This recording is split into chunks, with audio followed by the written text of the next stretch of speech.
of our meetings, we start with a prayer and a pledge. And if you would like to join us tonight in our prayer, I'm going to ask you at this time to please stand. I'm going to call on Commissioner Dawes tonight to do our prayer. Let us pray. Father, thank you for this city and its wonderful citizens and friends. And Lord, we just ask for your guidance and your spirit as we make decisions. And Lord, thank you for this great group that have committed time to attend our meeting. And Lord, a special prayer for our Rome City employees and their commitment to our city and making it a better place to live. Thank you so much for everything we have, and I pray in Jesus' name, amen. Amen. I pledge allegiance to the flag of the United States of America and to the republic for which it stands, one nation, under God, indivisible, with liberty and justice for all.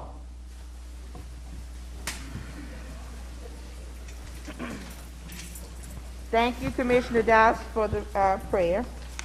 Now, at this time, I'm going to call on Mr. Clerk, if you will, please call the roll. Yes, ma'am. Mayor Stevenson. Here. Commissioner Cochran. Here.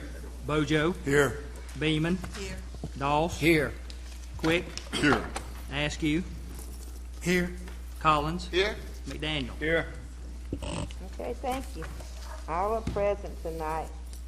I trust that you all have had a chance to review our January 9th minutes. If there were no additions or corrections, we will approve those by common consent. Now we'll move on into our agenda, proclamation. And we have a proclamation for Optimist Day, and I'm going to call on Commissioner Bojo. And if you're here to receive that proclamation, I ask you to come to the front at this time, please.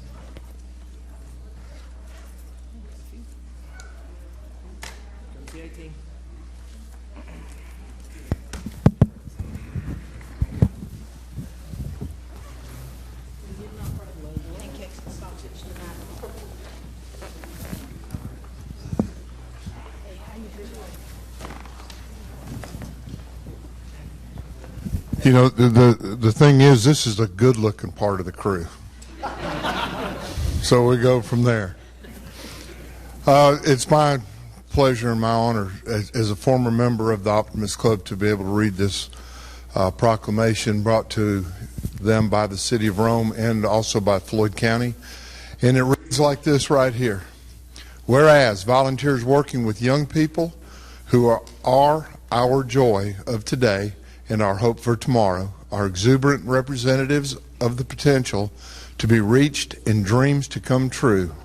They are also unbounded in their enthusiasm to use their own talent, skills, hard work to make a difference in others' lives. And whereas members of the Optimist International will celebrate Optimist Day throughout the world the first Thursday of every February to promote their efforts in helping and recognizing the young people that make a difference in our communities and who will encourage a greater exchange of ideas between young people and adults. And whereas there are 2,000 Optimist clubs with more than 50,000 members in Optimist International and Optimist members throughout the world that carry out more than 6,500 service projects that serve 6 million young people a year. And whereas the Rome Noon Optimist Club is celebrating its 75th anniversary this year, 2023, being a friend of youth and first responders with police, fire, and 911 personnel in Rome and Floyd County, Georgia, with various monthly support projects. Now, therefore, be it resolved that the Rome City Commission and the Floyd County Board of Commissioners do hereby declare the first Thursday of every February as Optimist Day in Rome and Floyd County. May this day install in our city's optimists for all of their accomplishments and their impact they have to truly make a difference in others' lives. Congratulations.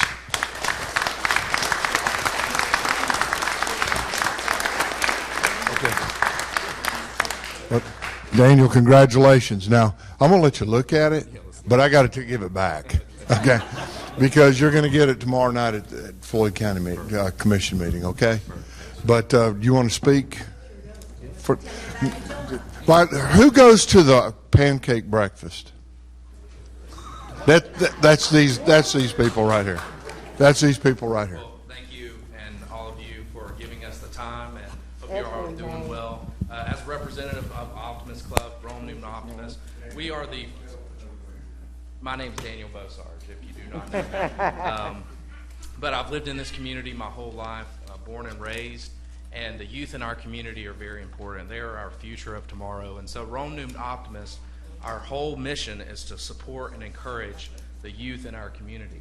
And that's what we're about. And so we meet every other Tuesday of the month at the Palladium. We invite you to come have some food with us. It's free tomorrow if you'd like to join us. But we get together and have service projects and just encourage our youth. It goes a long way to have words of encouragement in today's world especially. And so when the youth hear that and when we support them, that helps them move further along in their accomplishments in life. And so that's what we're about. We invite you to come and come and eat with us on Tuesdays at the Palladium, and it starts at around 11:30. So hope to see you there.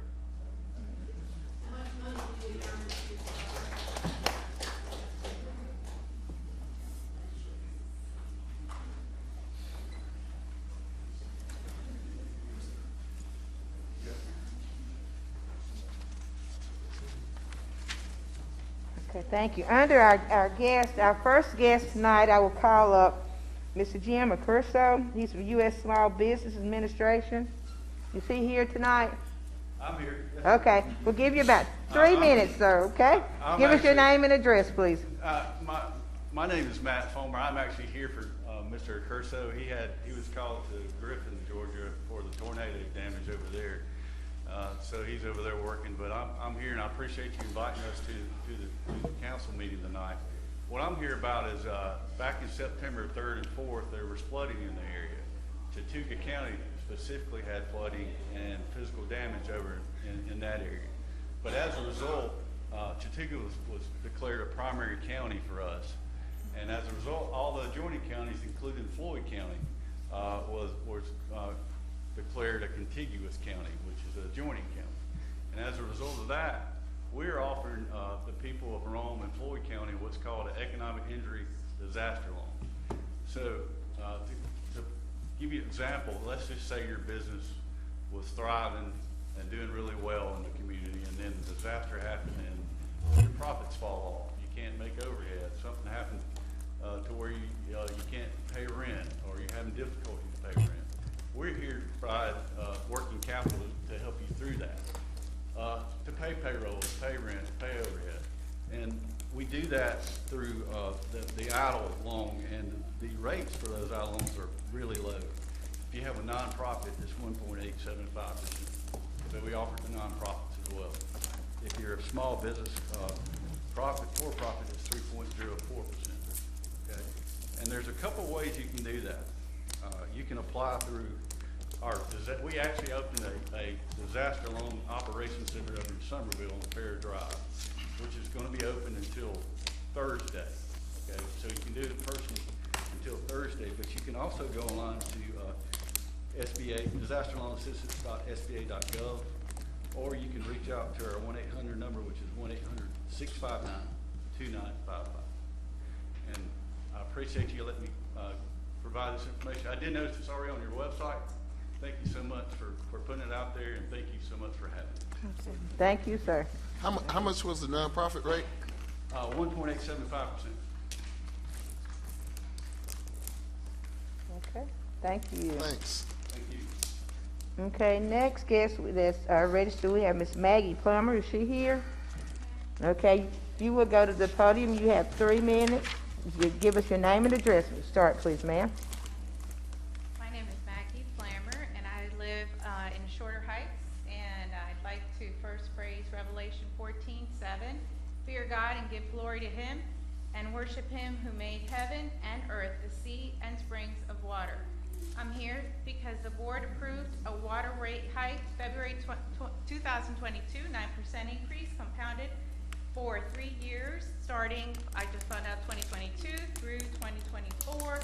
So that's an additional rate hike, and 3% annual increase compounded for 6 years through 2031. I first found out about it under our esteemed mayor's headline of Stevenson returns as Rome mayor. So since then, I've had to do some research. So I read Andy Miller's article of August 10, 2022. I read 3M to stop manufacture of Forever Chemicals, dated December 21st, 2022. And you plan to build a $100 million reverse osmosis filtering system. So the intake pumps, I found out that once drew 6 million gallons of water a day from the Usanula, now sit mostly dormant. How long have those intake pumps been off? Local officials contend that years of contamination miles upstream sent toxic perfluoroalkyl and polyfluoroalkyl substances known as PFAS into Rome's water supply. Andy Davis admits that we have 30 years of 3M contaminating our water. We weren't told about that. Why wasn't the water department checking the pollutants, the contaminants? We have a problem now that we have to correct the situation. So we're looking at the Etowah currently, because that's what you're looking for to correct the primary raw water intake pumps from the Usanula moved to the Etowah. Now, I've gone through and I've looked over some pictures that show that there are factories and battery companies coming to the city. So in an effort to understand what you're all trying to achieve, I've noticed that the Etowah runs downstream from Two Run Creek, which is the creek that goes into the Etowah. Unfortunately, we have factories and unbridled manufacturing going on in Bartow County that have issues with the Two Run Creek that diverges into the Etowah. If we're serious about what we're trying to achieve, which is clean water, maybe considering the proximity to the Etowah might be important for us to look at before just looking at the Usanula and correcting the problem with the Usanula. Possibly a moratorium of construction around or near the Etowah, or any tributary that is there near it or that goes into the Etowah. Because if that's the only stream of water we have, plus wells, then I think we're going to have to consider not constructing closely to the Etowah. Those who cannot remember the past are condemned to repeat it. Thank you so much for your time.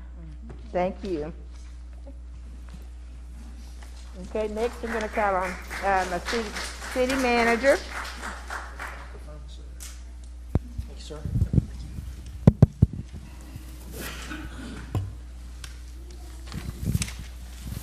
Good evening, everybody. I'm only filled with regret that we didn't sell tickets to get in here tonight, because we don't usually have this many folks. So it's good to see everybody. We have a special program, and I will try to get us through this, because we have got what is one of the best times of the year, and that's when we honor our very own city employees for their years of service. Miss Christy Shepard is here, and she's going to help me with this. And so we don't usually have so many folks here, so we might go out of sorts just a bit. And so what we're going to do is we're going to start with our 20 years of service pins. And I think I've probably got a photographer nearby who looks a lot like Doug Walker.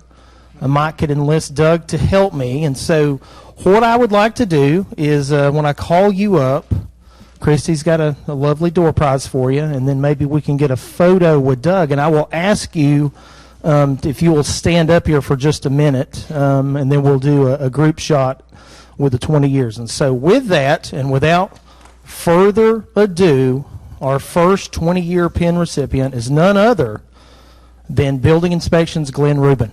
Come on up, Glenn.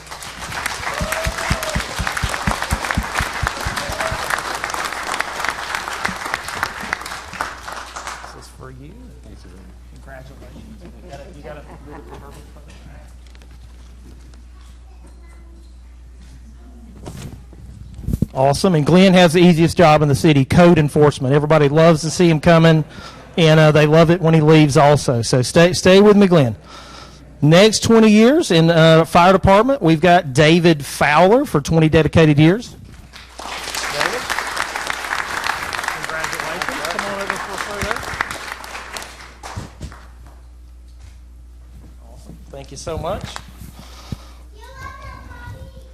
All right. Glenn's got a fan out there. I didn't know you brought your own fan club. Also, in fire department, another 20-year pin, Mr. Todd Twilley. Come on up.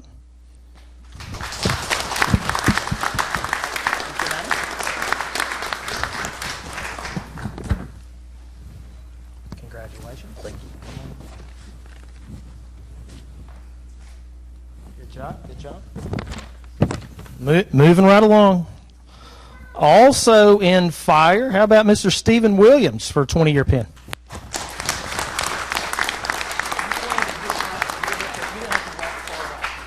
Come on over here, let's get a photo. All right. Something for your birthday. Congratulations. Oh. We also have Miss Christy Shepard with our Human Resources Department.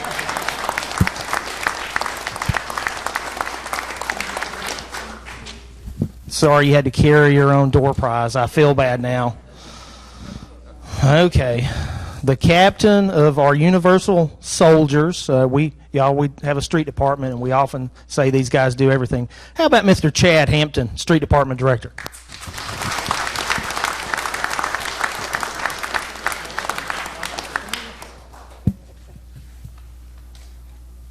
Good job. Yeah, I'm not sure how. 20 years already. Wow. Wow. And how about we're rounding up street department Mr. John Mayfield for 20 years. Come on up here, John.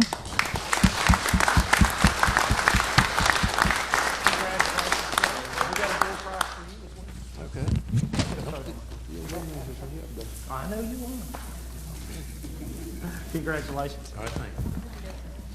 I'm sorry? Yes, yes. So here's the order of operation, group photo, and before we do that, I'm going to hand you this microphone, and you have to tell us who you brought here with you tonight. And it's okay. If you had to pay somebody to come, it's okay to announce that too. Glenn? I am here with my lovely wife, Cindy, my son, Kyle, and my prize-enjoyed grandson, Jackson Rubin. We paid him with a Crustable. Pass it on along. I brought Todd Twilley with me. So. My name's Todd Twilley, and I brought my wife, Andrea, and my daughter, Chloe.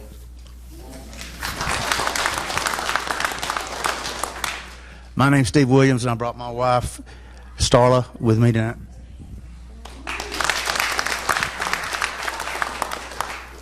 Chad Hampton, it's me, myself, and I. John Mayfield and my jitterbug.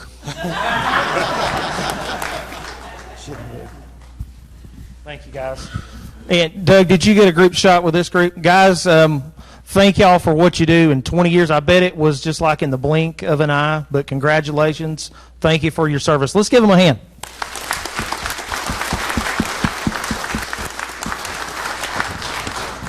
All right, good job. But as they say, the show must go on. And apparently, we also recognize part-time employees. How about a 25-year for Commissioner Bill Collins? How did he get on this list?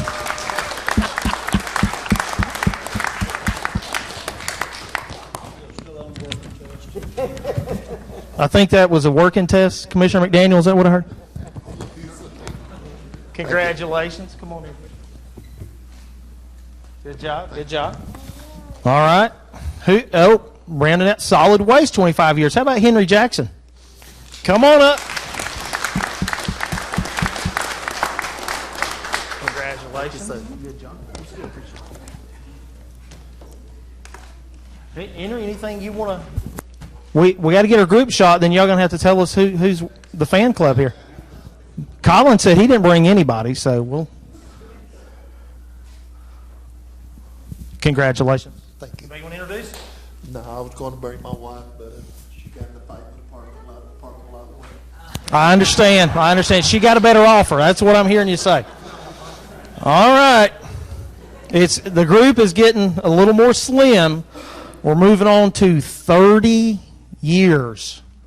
30 years. A lot of y'all have not even been alive 30 years, but we've got, well, how about Mark Tyson in the police department? Come on up here, Mark.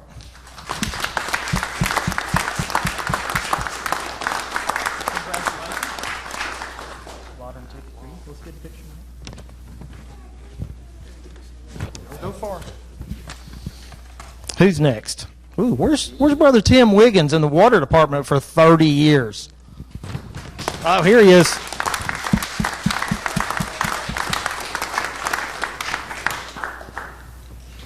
And congratulations, brother. Come on in and get a photo.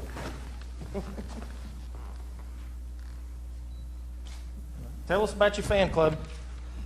I brought my wife Jennifer. We've been married 25 years, and I got my 2 know-it-all daughters. Yeah. My oldest is Samantha, and my youngest is Jaylee. Awesome. Congratulations. I brought Chad Hampton. I like it. Congratulations, guys. Let's give them a round. Thank you, thank you. Very impressive, very impressive. Okay.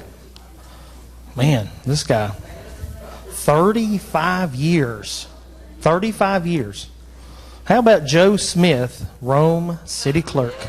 Woo!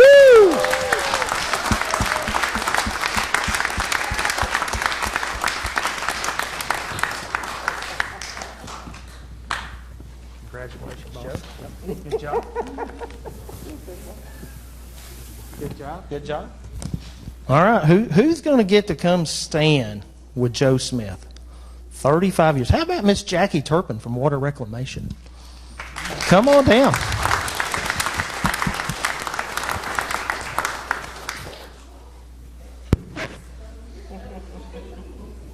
Just get here how you can. It's all good. See me coming up here. Anybody want to introduce Jackie? I do not mind. Okay, well, I'll just let you stand with Joe and get your picture made. Well, let's give them a round, y'all. 35 years. Joe was just telling me the other day he was pretty sure he was 45, and so I don't know if the math's gonna hold out on us. Not here with us tonight. We would have a 40-year pin, and that's for Mr. John Walters over in Rome PD. We are going to move along and talk about some educational accomplishments, and so same thing. I would like to ask you to come up, and we'll see if we can get your picture made, and maybe you can tell us who's with you. So I'll call these guys out if y'all will come up. Receiving an Associates of Science in Fire Science, Mr. Michael Adams. Come on up.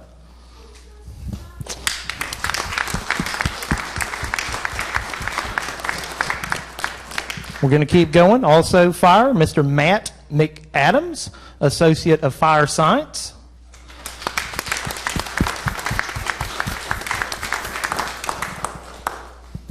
Solid Waste, Mr. Tim Garrett, a Bachelor of Business Administration. Good gracious. Come on up.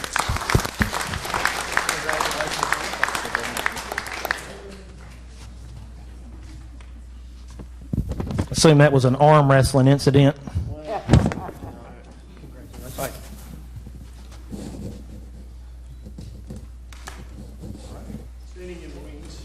On the wing. Yes, sir. Congratulations. Yes, sir. Thank you. Okay, so who have I left off? How about Miss Courtney Griffin with a Master of Business Administration? Look at you.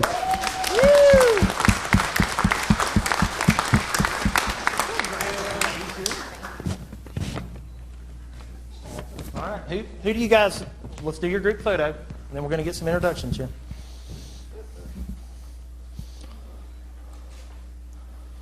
Courtney, you want to tell us about your fan club? Yeah, this is it. Thanks for coming. I brought my girlfriend, Heather. Nice, congratulations. I brought my parents, my mother and father. Awesome, good job. And I brought my wife, Brandy Garrett. So just again, this is one of the best programs. Y'all, I don't have to tell you, we've got the best employees anywhere in the world. You don't go to an organization and spend 5, 10, 15, 30, 35, or 40 years unless it's a good place to work. And so these employees are what make the city work. I'm proud of you. Thank you for what you do. And I know y'all want to stay with us the rest of the night because we're about to get into some rezonings. Am I right? If not, y'all are welcome to leave, but thank you for what you do and be safe. Hey, Sammy. Congratulations and thank you.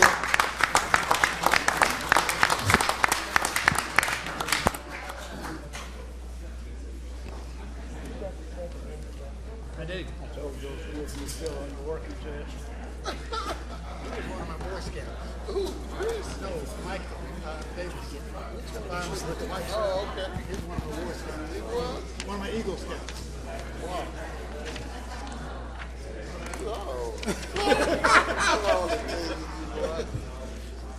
He been in for a bunch of years. He and my son. No, he ain't been in a bunch of years. That was education. Yeah.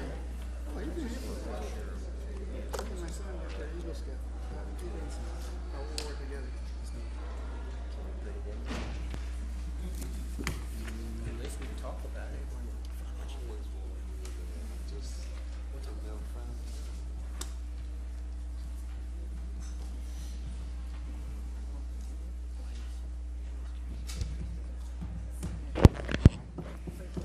Okay. We have no resolutions tonight, nothing on first reading. We do have an item on second reading. I'm going to call on Mr. Clerk.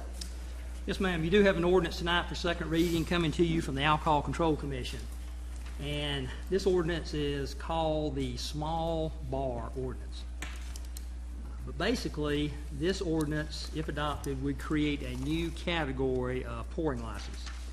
And that category would be one that would allow establishments to pour distilled spirits, liquor, without having to meet Rome's food-drink ratio. You may be aware that currently beer and wine can be sold without having to meet a food-drink ratio, but distilled spirits does require a food-drink ratio. This small bar ordinance category has some restrictions that would not apply to other establishments. And it's primarily small in size. You can see it could be no larger than 1,800 square feet, a maximum of 2,200 square feet if there is outdoor space included, such as a patio or courtyard. The establishments have significantly restricted hours. Currently, pouring establishments can pour alcohol 7 days a week until 1:30 a.m. and all customers have to be out by 2. The small bar ordinance provision requires that alcohol alcohol sales stop at 10:30 and all customers be off the premises at 11 p.m. Again, 11 p.m. versus 2 a.m. There's also entertainment restrictions. No admission fee could be charged for any type of entertainment, and the Alcohol Control Commission would have to approve any type of entertainment they have. And then finally, on a lesser note, these establishments would not be eligible for off-premise pouring permits for distilled spirits. But again, this comes to you from the Alcohol Control Commission, which is a citizen-based board. They have talked about this now for a few meetings, and so it comes to you in this format. And I'm available to answer questions. Ms. Monica Shepard, Chair of the Alcohol Control Commission, is also with us tonight. Okay, thank you, sir. This is going on second reading, so at our next commission meeting, am I correct, we will have, okay. This is tonight. It is scheduled, okay, this is scheduled for tonight, okay. Yes, ma'am. Okay. If you all see fit to take action, it is scheduled for action tonight. Okay, all right. Well, I will need I will make the motion that we approve it. okay, I have a motion. Do I have a second? Second. Okay, I have a motion and a second. Do you have any discussion? Just to thank Monica them and for their due diligence as we discussed in caucus this afternoon. Item number 2, where it restricts them for as the hours of operation, I would ask the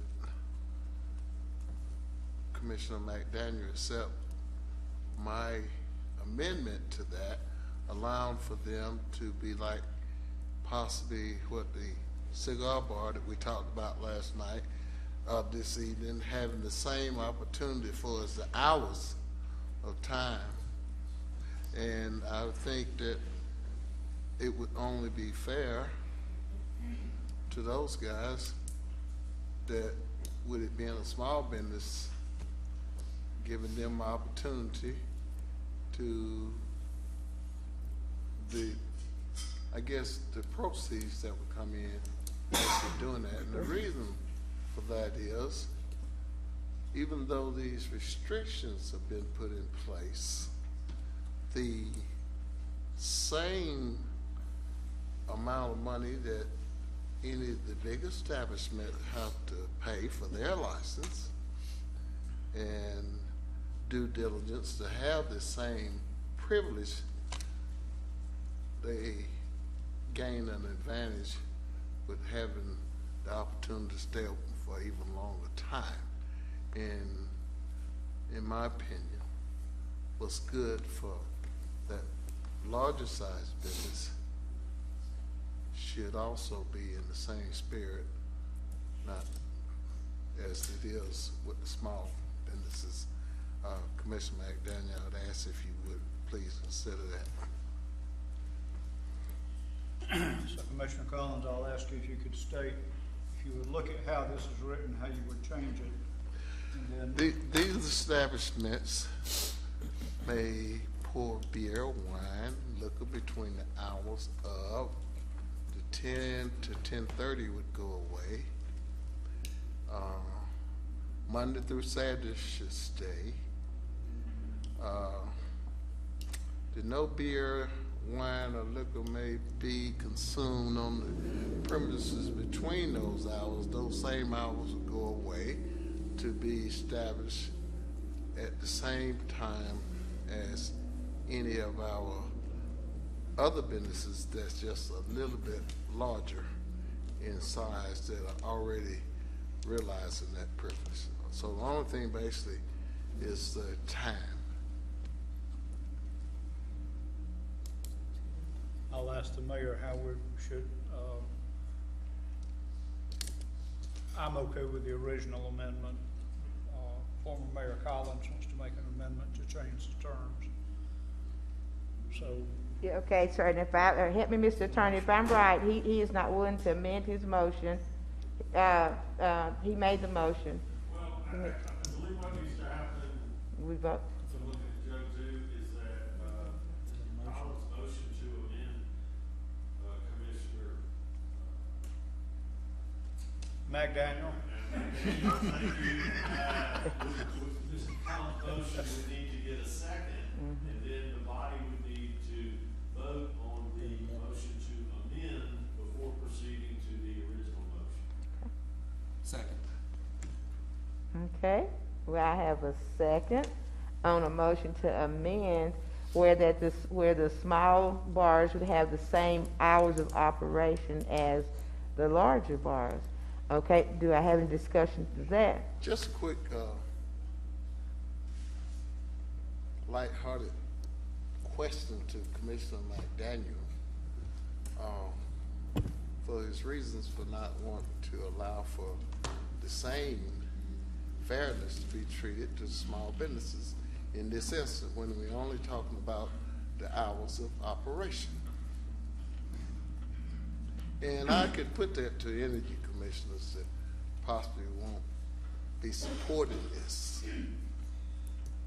Well, Commissioner Collins, I don't really care one way or the other, but I was taking the motion that came from the ACC, and I know they have discussed it, and they know that there's a need, and you feel like you're addressing the need, I would assume.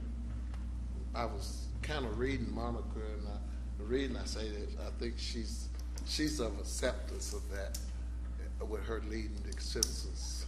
May we get her to go to the podium so that we could ask her, is it appropriate for her to go to the podium? Yes, we're in discussion. Ms. Shepherd, if you would, just state your name and address for us, please, and they're going to ask you questions.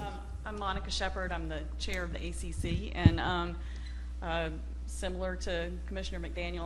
I'm not opposed to that. Our thought was to set this as something that would be seen as truly different from some of the other establishments in town. But I'm not opposed to that because I agree with you that a business should be allowed to make money as long as they, want to. But, our initial intention was to create a different type of category. So, Thank you very much. Okay.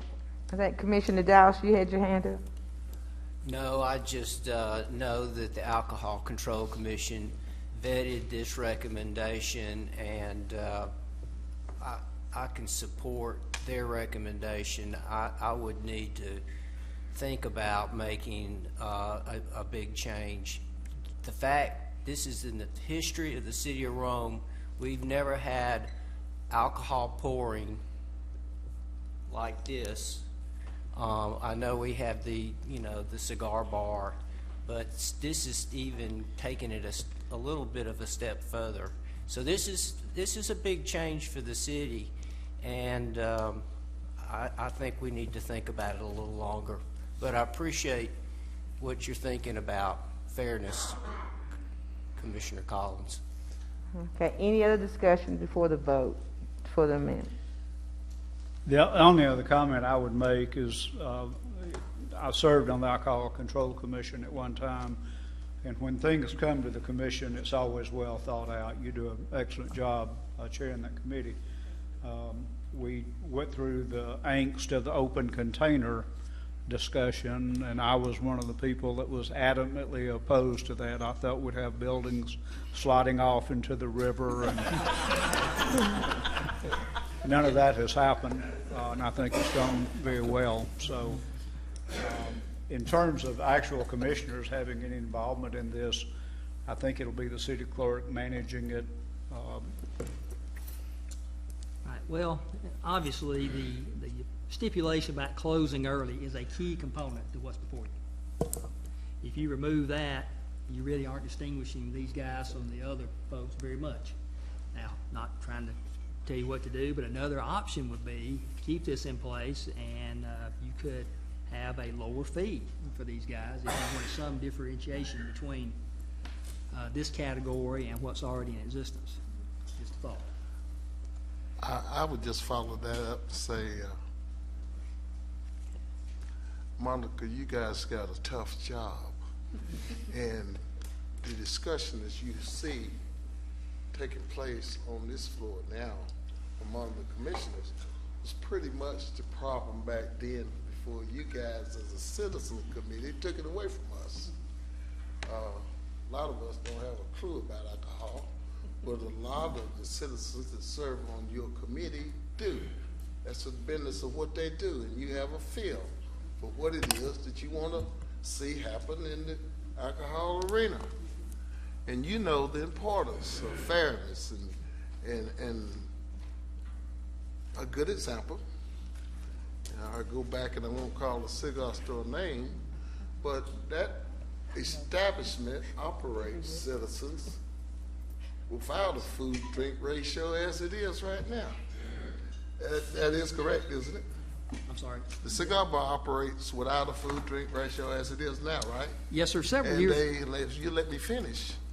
And they also substitutes that by being able to sell cigars. And they also get to stay open till 1 or 2 o'clock in the morning. Last drink being called about 1:30. They also take advantage of the opportunity to make as much money as they possibly can during those hours. And they also have to pay that same fee that an Applebee's or Olive Garden, et cetera, et cetera. So the fairness come in, commissioners, whereabouts the opportunity that any small business, not a big business, would have the same playing field if you're going to charge the same fee. I can appreciate the opportunity to say that, yeah, we'll just lower the fee for them. Still, unless you talk about $100 or $2 for that license, I don't think that's what you're saying. That'll put everybody and their brother in it. But I'm just saying, I'm just talking about fairness across the board. Okay, thank you. Any other discussion? Well, I have a concern now, and I understand what Commissioner Collins is saying also, and I understand what the Alcohol and Control Commission is presenting. And I hate I missed that last meeting, but I had a tragic death in my family, so I could not attend that last one.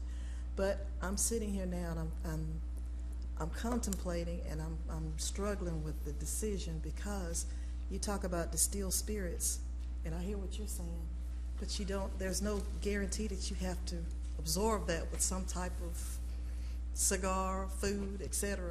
And you have someone like me who doesn't drink, and then all of a sudden I'm downtown and I do decide to go into a small bar and I drink, and I haven't had anything to eat, and then I get in my car and I'm thinking about the young lady who came here with her son who was served underage drinking, and now he's in a wheelchair for life. I'm torn, y'all, with that decision. Okay, the motion, okay. Could The I- motion at hand right now is whether it's the amendment to extend the hours. And if no other discussion right now, I'm going to call on Mr. Clerk. We're voting on the amendment to extend the hours. This is what this vote is for now. Mr. Clerk, if you will, please call the roll. Commissioner Cochran? Yes. Bojo? No. Beeman?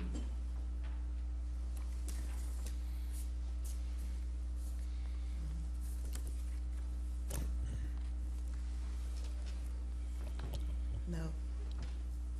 I'm sorry. No. No. No. Dawes? No.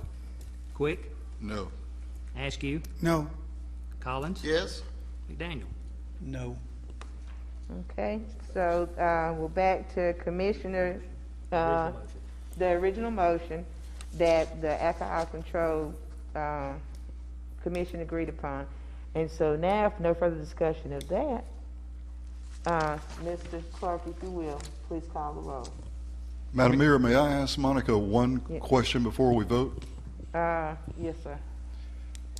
What was the public safety input? Because I know that they are present in your meetings. What was their input on this? They had no concerns. Okay. Thank you. Yeah, okay. Mr. Clerk, if you will, please. Commissioner Cochran? Yes. Bojo? No. Beeman? No. Dawes? Yes. Quick? Yes. Askew? No. Collins? No. McDaniel? Yes. Madam Mayor, I have 4 yes, 4 no votes.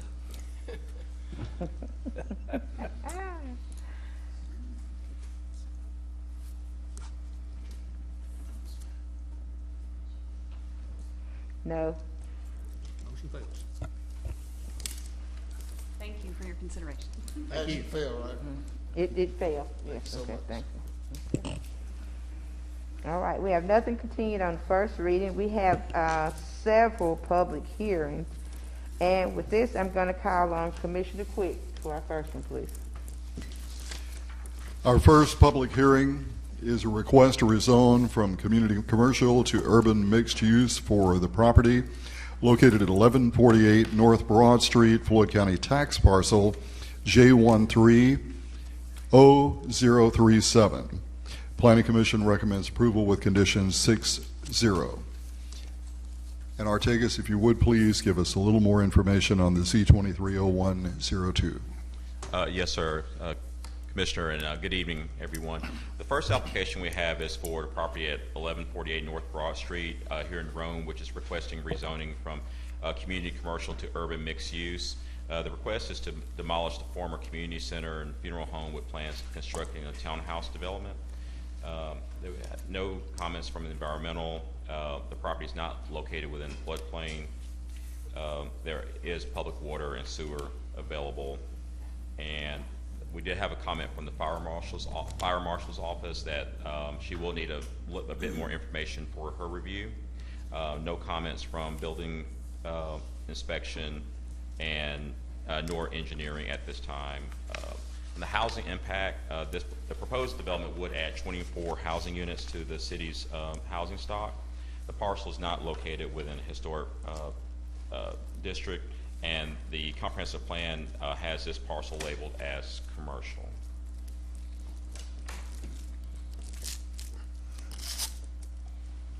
So here is an overview of the property. Again, this is the former funeral home and most recently the youth center, North Broad. And the plan is to, demolish the existing structure and to construct the townhomes on the same parcel. So in the area, the light pink color is commercial zoning. The light green color is high-density traditional residential, which is single-family residential zoning, and further to the east is multifamily zoning. We have the standards for consideration, which we will let y'all have there. This did come with a recommendation of approval from the Planning Commission. I believe the vote was 5-1. The staff recommends approval with the following conditions: that the proposed development has no more than a 20-foot setback from Broad Street, that the proposed development includes street trees behind the sidewalk every 25 linear feet, and that the proposed development includes no frontage fences over 4 feet in height in an effort to prevent light of sign issues. And that's what we have for the commission on this application, Madam Mayor. Okay, thank you, Mr. Director. I'm sorry.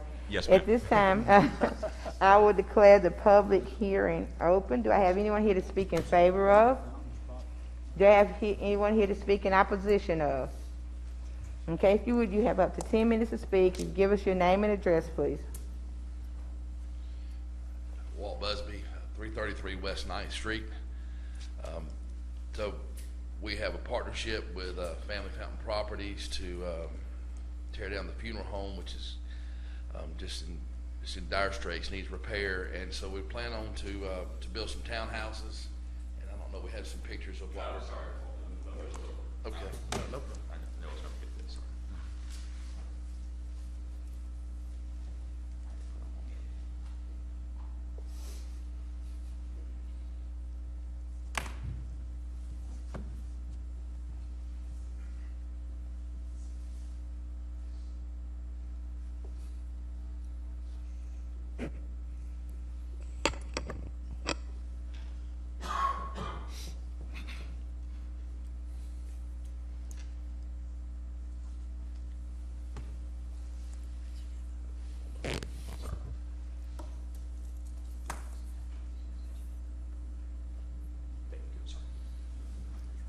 Kind of a visual of what we're looking to do.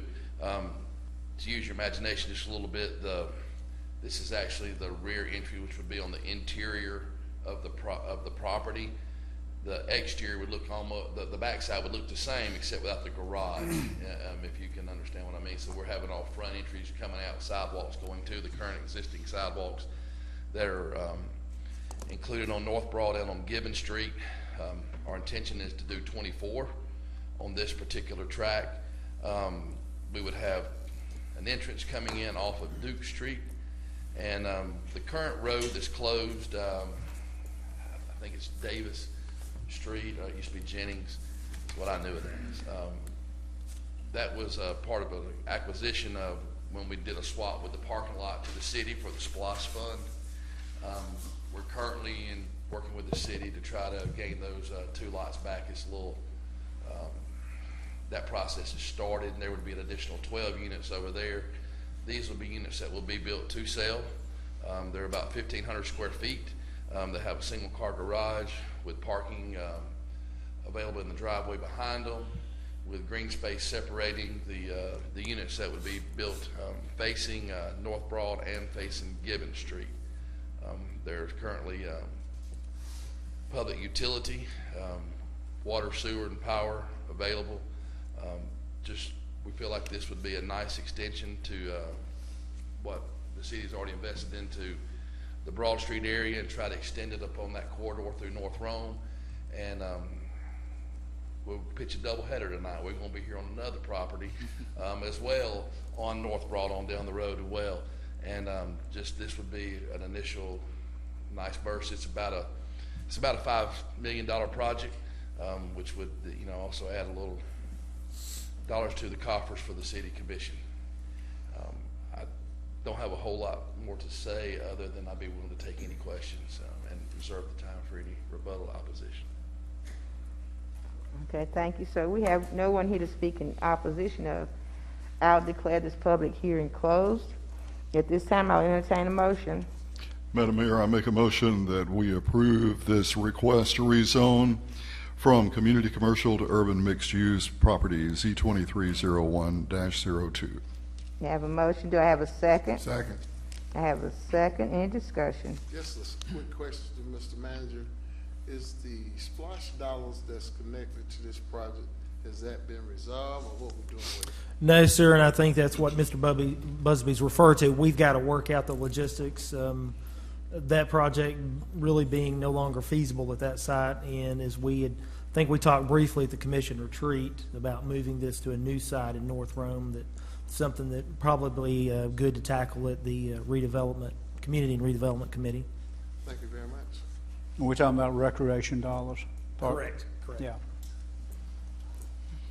Any other? Okay, Commissioner Bojo. Yeah, I just want to thank Mr. Busby for looking at North Rome. Can I just get some clarification? Your motion did not include staff recommendations, correct? The staff recommendations have been agreed upon, correct? Yes, we're fine with these current staff recommendations. So I will make my motion, amend my motion, that it will be with the staff recommendations. Can I make one comment? Yes. Just quickly. We had a follow-up meeting with Bryce and the Planning Commission about their recommendation. Right. Stating that the requirement would be for the North Broad side, not for the Gibbon Street side, because of that terrain. You wouldn't be able to keep the 10 feet from it. Sure. And just, I didn't know if I didn't read this. I wasn't sure if it clarified that. That's what we were talking about on the North Broad side. Yeah. Thank you. Okay. Any other discussion? Hearing none, Mr. Clerk, if you would please call the roll. Commissioner Cochran? Yes. Bojo? Yes. Beeman? Yes. Dawes? Yes. Quick? Yes. Askew? Yes. Collins? Yes? McDaniel? Yes. Okay, thank you. Motion carries. Okay, Commissioner Quick? Thank you, Madam Mayor. The next item is Z23-01-03. It is a request to rezone from high-density traditional residential to multifamily residential for the property located at 2781 North Broad Street, Floyd County tax parcels K12Y028 and K13X006A. Planning Commission did vote to deny by a vote of 5-1. And Artegas, if you would please give us more on this property. Yes, sir, Commissioner. So the next item we have, as Commissioner Quick mentioned, is a request to rezone to a development for multifamily. If this property looks familiar, the Commission saw this a few months ago, maybe summer. The request was to rezone from suburban residential, which is single-family residential, to high-density traditional residential, which is also single-family residential. At that time, the request was to amend some frontages and some setbacks and to give a bit more density with the number. Subsequent to that, a request came in to the office to rezone to multifamily, and that's the request that you all have before you all this evening. So the parcel is not located within the floodplain. There is public water and sewer available. We have no comments at this time from the fire marshal, the building official, or engineering. Under our housing impact statement, the proposed development would add 445 residential units. I will say, and I'll let Mr. Busby speak to this, we believe that in some conversations that Mr. Busby has had with the staff, that there is a plan to possibly reduce that number. So I'll let Walt speak to that and clarify. So I don't want to speak incorrectly to that. Under historical review, this property is not located within the historic district, and under comprehensive plan analysis, the comprehensive plan has this labeled as low density residential and agriculture.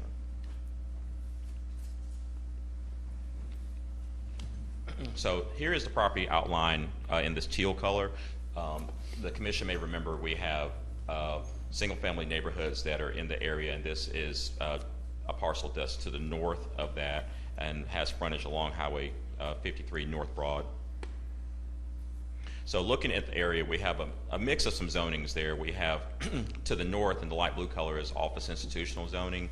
The lavender color is light industrial, and the pale yellow color is suburban residential, which is single-family residential. And you see that to the west and to the south, and then more industrial property across the street. Excuse me.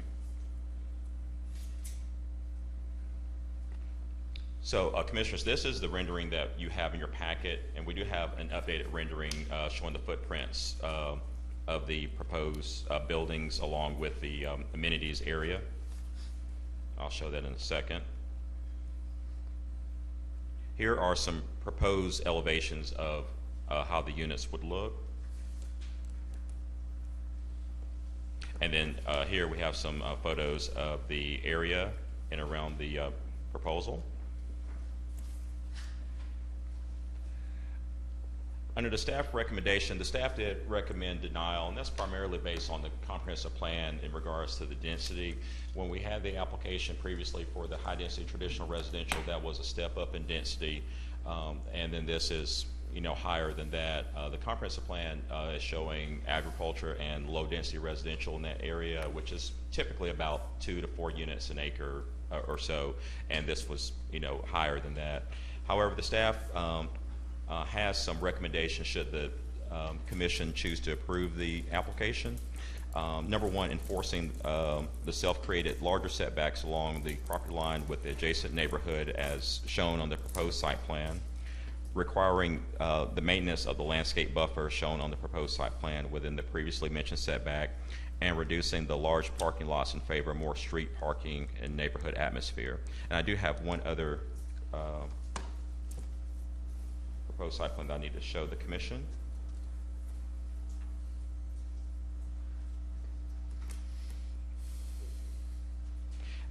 And commissioners, you'll notice on this site plan that it differs from the one previously shown in that the density is less. On the left or western side, you see more open space, and on the right east side, you'll see more development.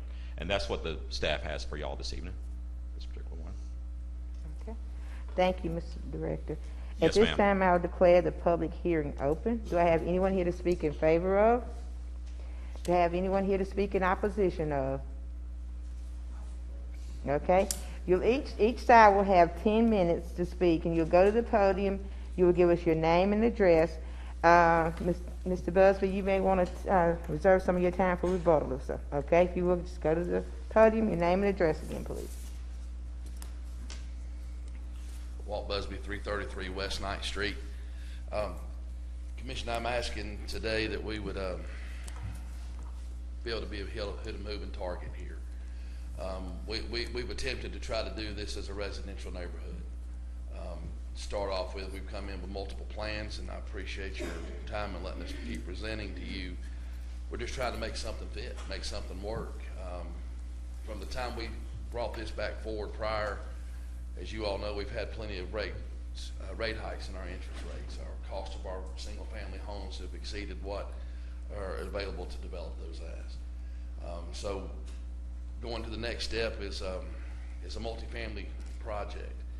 So we've sought out and found a buyer for this project. That's Walton Construction. Walton's got a great reputation here in this community. They built everything over in South Broad and currently doing the South Meadow project as we speak. There's a great need for this. We're open for business, the city of Rome is. We're trying to gain industry here, and if we're going to gain industry, there's a couple of growing pains that we just cannot avoid. There's going to be some traffic issues that come with more people that just cannot be avoided if we're trying to bring industry in to people. We're going to try to accommodate with this project by having 2 entrances into this project, one coming out the front of the entrance, well, you can't see it now, and then the other one coming out up in that curve. We also have a dire need for workforce housing in Rome, Georgia. If anybody's not trying to find a place to rent, good luck. It's difficult right now. Trying to find a place to rent, hospitals, teachers, firemen, policemen, nurses, traveling nurses. We have a huge problem with traveling nurses. They don't have anywhere you can get a 12-month rental program. I can go on about that stuff for a while, but I'm going to just leave that alone. and just tell you what we've tried to do. From the time we brought this project forward of 455 units, we were asked by the zoning and planning department to show a plan that would present the very maximum that was available. We've never intended to do 455, but if you take the acreage and you base it by the 14 multifamily per unit, that's what you come up with. Our proposal here with this project is to ask the commission to impose a approval with a condition of no more than 325 multifamily units. So it would limit and cap it at 325. We also would self-impose a minimum of a 50-foot buffer bordering any of the residential area around that particular area as well. And so we would like to have approval on those conditions. This would be about a $60 million project, and I'm not smart enough to figure out how much that means to our city as far as on the tax roll, but I know it means more than what I pay for my house. I'll be glad to answer any questions. The reason we've adjusted this to 325 is my new friends from North Point, who I've become to know very well. In fact, I couldn't understand why when you told everybody we could be dismissed, this side didn't hear that part of it. But we tried to work with them, and in all honesty, and you know, we're a good steward in this community. We've done quite a few developments, and we've had a lot of success with them, and we've been able to create good neighbors out of the people that we deal with, and we want to do the same with these good folks. And we've worked through a lot of hurdles, and Sam and I have had quite a few meetings, and I'm sure he'll tell you that when he gets up here. And we also have some of the same concerns about these projects, and I think that we've kind of come to an agreement on some things somewhat. Don't think we'll always hit it on the nail on the head, but I'll reserve any time I have for rebuttal and questions. How much time? 6 minutes. 6 minutes. You have 6 minutes left, sir, Mr. Busby. Okay, the opposition, you have 10 minutes total. So, okay, give us your name and address, please. My name is Sam Evans, and I live at number 3 Indian Trace Drive, and that's in North Point, very near where Walt is trying to put this new apartments. Some of you are going to remember I've been here before. I think we could even say maybe February on. I've been here more than I want to be. No disrespect to any of you all. But we came years earlier. We had 3 things that we were concerned about, and that was the infrastructure. And I think I said it again, infrastructure. We also were concerns about the roads leading into this development and leading into where I live in North Point. We also have been concerned about a sewer problem. We know and we've heard that things are working on that, but it still exists today, so I wanted to sort of mention that. Walt and I have had some meetings, and like I said, we feel right now, and I can't speak for the whole subdivision, but I'm speaking for many of us, we feel like this has been the best proposal that has come to us yet. He has, as he mentioned, promised more buffer, and that was one of our big concerns, because in some areas this project is going to back right up against my project, my home on Indian Trace. He's also, as y'all have heard this, and this has been kicked back and forth, the detention pond. We've had many discussions about that from you all and from other builders when they were trying to do something. But Walt has made a commitment, if he gets the agreement from the city of Rome, he has agreed to handle our concerns of the detention pond. He's going to put shrubbery, et cetera, et cetera, et cetera, where it won't be such an eyesore when you come into our neighborhood. So that's a plus that he has agreed to. I actually got his signature on this, just where he, not that I question him, but again, he's doing a lot of different things that we have been concerned about this whole time. So yes, we do have a commitment from Walt and his KC Homes. And we know, we've heard this also, that money is in the budget for roads.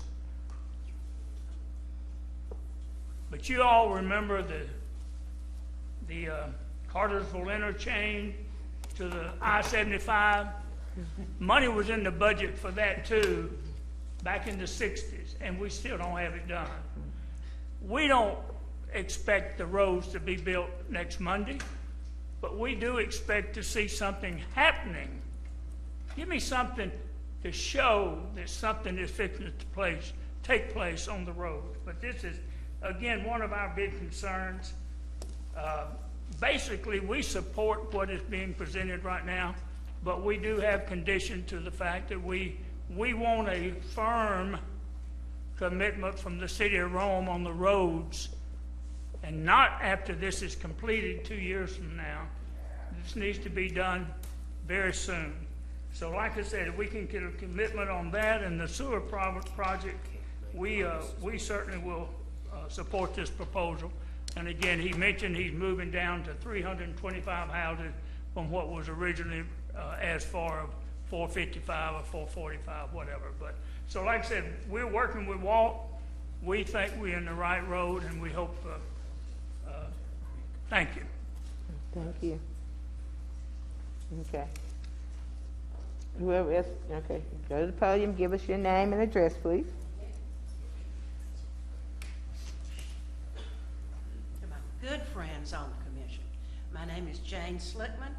I'm a resident of 2663 North Broad Street Extension, and I'm here to say that while we would love to have been left alone in our lovely little spot, our main concern is our safety. And to that, we want to talk about the road condition. It is abysmal, and it hasn't been made any better by the construction in Crestwood. The houses are lovely, the folks are lovely, we've met our neighbors, and we're getting along fine. But there have been some very large potholes, some very large issues on that road coming in right across from the Jeep dealership that really are just embarrassing. We have to tell folks, don't take that road to get in, because you never know what'll happen. A dog will run out in front of you, or somebody's trash cans will be practically in the middle of the street.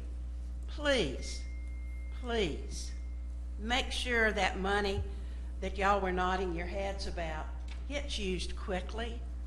We don't want to have a tragedy on that street, and with school buses going up and down the street and garbage trucks, thank you very much, we really, really need some help.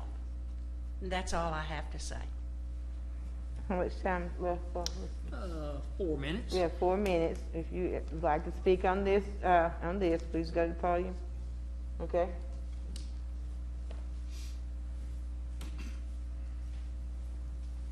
My name is Norma at Shorters. I wanted to find Well, out. I'm sorry, what was your address? Norma. Okay, your address? 104 Westmore Road. Concerning about the units, so it's 455 units?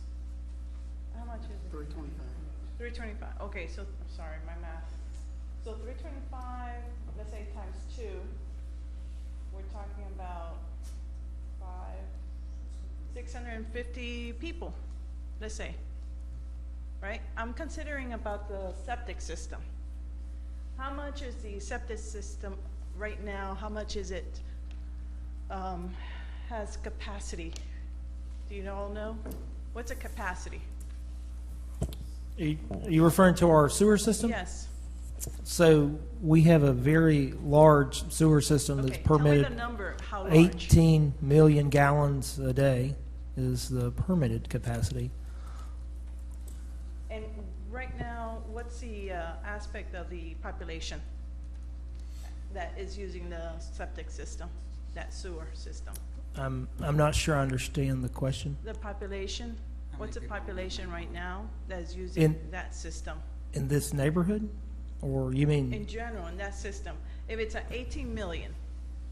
So are you asking capacity? Yes. So I would say on a big day, maybe we're at 9 million. 9 million gallons per day? That is going through that system? Correct. Okay. We know we want to grow. Okay? And we understand the growth aspect here. If we have Bartow community getting a lot of factories coming in, we have residents that needs we need people that is working at these capacity of the factories and things like that. I'm just worrying about in the future of the capacity of the septic system. How much are we going to grow? Because we're talking about a new school system, which is 100, whatever that amount was downstairs, 106 million. Do we have a number, an expectation? Because we are going to grow. I know, I'm all for it, but we need to grow with the infrastructures that we have. Do we have room to grow in the infrastructure? 1 minute. You have 1 minute left. Okay. Any answer? I would just say we got plenty of water and we can get, the permit can go up. Okay, do we have any opposition? Okay, seeing that, Mr. Busby, do you have anything rebuttal or you feel good? Okay, he rests his case. Okay, I will declare the public hearing closed. Now entertain a motion. Madam Mayor, I make the motion that we approve this rezoning from high-density traditional residential to multifamily residential for the property located at 2781 North Broad Street with the recommendations that we have heard. Okay, I have a motion. Do I have a second? Second. I have a motion and a second. Any discussion? Go to my commissioners on my left. Any discussion? Just a few things. Artegas, can you help me out for a moment? Yes, sir. I'm curious about one of your requests from staff. Because this job lingered in the engineering department for months when it was a single-family residential subdivision. And part of the back and forth with the developer was the width of the street. The engineering department consistently maintained that the width of the street needed to be 25 feet, not 24 feet, like the ULDC calls out. And because of that, all the while the interest rates were rising. It was becoming more difficult for the developer to meet the demands of the financial burden that he was going to have to bear. And one of your requests is more street parking. And so what I'm trying to do is I'm trying to reconcile the two. Because if the concern from the engineering department was the width of the street, why is the staff recommending that you park cars there? The staff recommended that recommendation so that the aesthetics of the development would not be a large parking lot. You would have a more aesthetically pleasing development. I can't speak to the engineering, so I'll have to defer to Mr. Carroll and his department on that. That I would assume would allow for or less detention area if you have less impervious surface. So that is where the planning staff is coming from. I can't speak to Mr. Carroll's department. Mm-hmm. I'm not upset that y'all are the planning department or anything. It seems as though the city commission is up here screaming that our policy is more houses, more houses, more houses, and should I say it again, more houses. And then the engineering department sits over there and just completely ignores us. Completely. Not only completely ignores us, but does the exact opposite of what we're asking for. To the detriment of all these people in this room right here, to the detriment of every single commissioner up here who now has to hear about this. So what was going to be 139 houses is now going to be 325 apartments because the engineering department wanted a 25-foot wide road instead of a 24-foot wide road. And I know I'm taking it out on you, and I shouldn't because you're not the engineering department, but there is a disconnect somewhere between what the commission is asking for and what the staff at some level is providing. And I understand that it's not ideal, and I understand the staff's concerns regarding a housing development that's 325 or 445 or 202 or 139. We got to get this housing under control.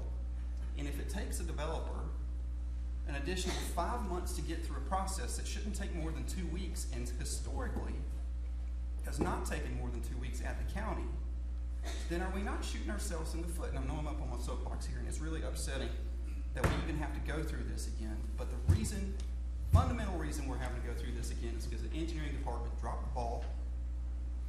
And I just want to make that clear, and I know that's not your fault or your problem, but once again, we have a disconnect because the engineering department is asking for one thing that they're concerned about, and then staff recommendation from planning is completely okay with it. And it bugs me. And so I am all for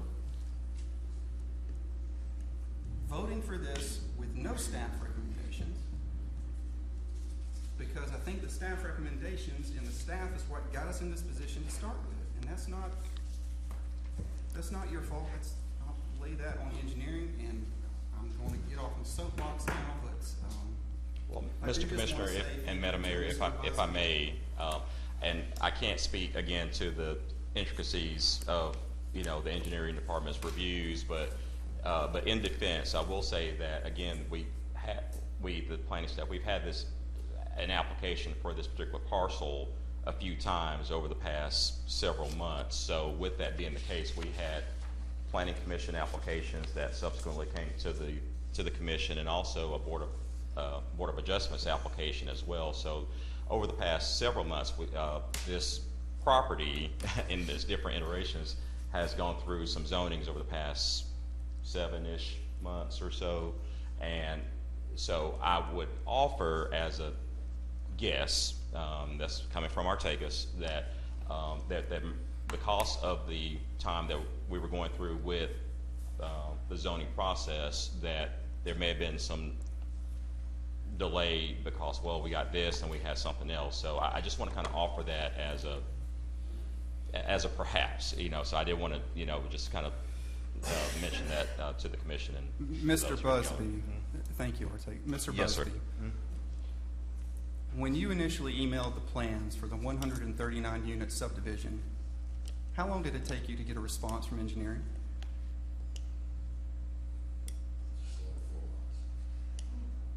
You say 4 months? Is anybody up here okay with that? No. Let me have it, because engineer's not here. I'm gonna call on Mr. Manager. Well, I'm gonna, thank you, madam. Mr. Manager. Thank you. Okay, will I would respond? first like to say that I would say this is not the appropriate venue. I disagree. Again, I would say this is not the appropriate venue to, and you certainly have that right as a commissioner, but as the city manager, I have by charter the opportunity to speak, although I don't vote. This is not the appropriate venue to have a personal opinion about a city department. And I'm sorry, but it's just not appropriate. And I would ask that these sort of matters would not be conducted in a public venue, Madam Mayor, and that concludes my comments. Okay, thank you, sir. We will, because you do have charge of the day-to-day, we can at another time bring up these issues. But right now, we're finishing a public hearing, and we are going to vote on, we have a motion at hand, and this is discussion time. Do I have anything else from any of my commissioners on my left? So they did mention, we heard tonight about the infrastructure, the roads, and the sewer problems. With this additional complex, add hardship to what's currently there, or?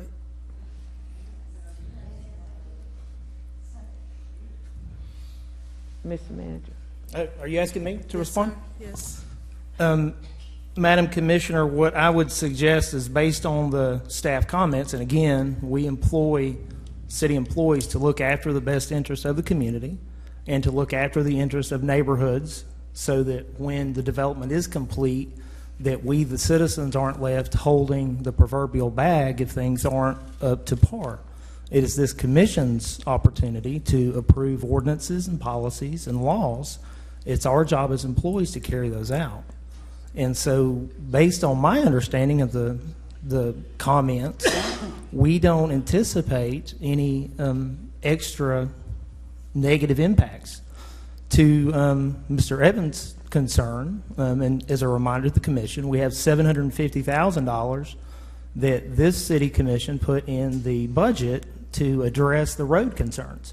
And we're talking about upgrading the road, curb and gutter, 23 foot or 24 foot, I forget the detail. And so, but it will be substantially better. You guys probably deserve that just from the number of meetings you've had to come sit through. And so those are all things that's in our capital improvement plan that we will carry out as soon as practical. And so, Madam Commissioner, I don't know if that answers all of your questions, but. So, Ortegas, can I ask you a question? Yes, sir. So I see this was denied at the Planning Commission level. Yes, sir. Can you kind of review with me why?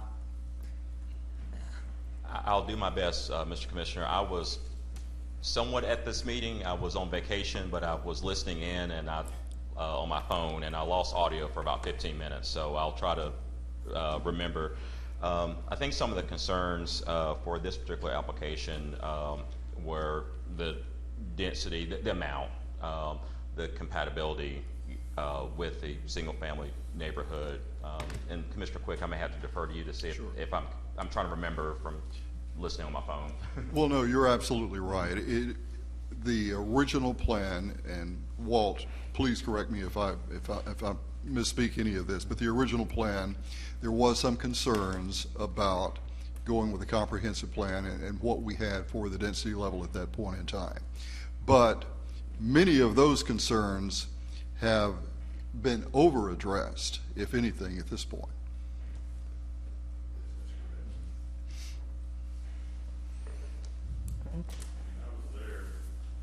Okay, Mr. Attorney. Help us out if you can. Oh, the primary concern I recall from the neighbors was traffic. Yes.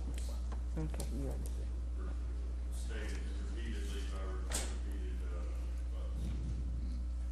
Okay, thank you. So does that satisfy the Commissioner? Commissioner Dawes? Well, I heard from some of the residents, and they seem to be okay with the compromises Mr. Busby has made. But it's a major change going from residential to apartment buildings. That's a major difference. So it's not an easy decision for me. Thank you. Okay, thank you. Commissioner's on my right. You know I have something. We, in 2019, Mr. Kendrick put together a housing summit, and we all found out that we have a critical housing shortage. 3 years ago, maybe, Commissioner Collins and Commissioner Ermshire and I served on a business development committee to try to streamline some of the processes that we have.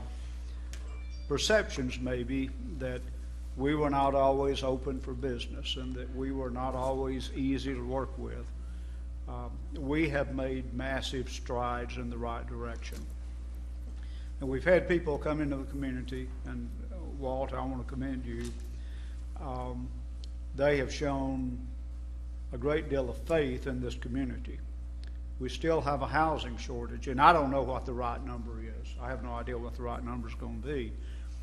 But we heard from both school superintendents, we heard from Floyd Medical at the time, in Redmond and Harbin, that they're having people housed outside of Floyd County and coming here to work because we didn't have enough housing.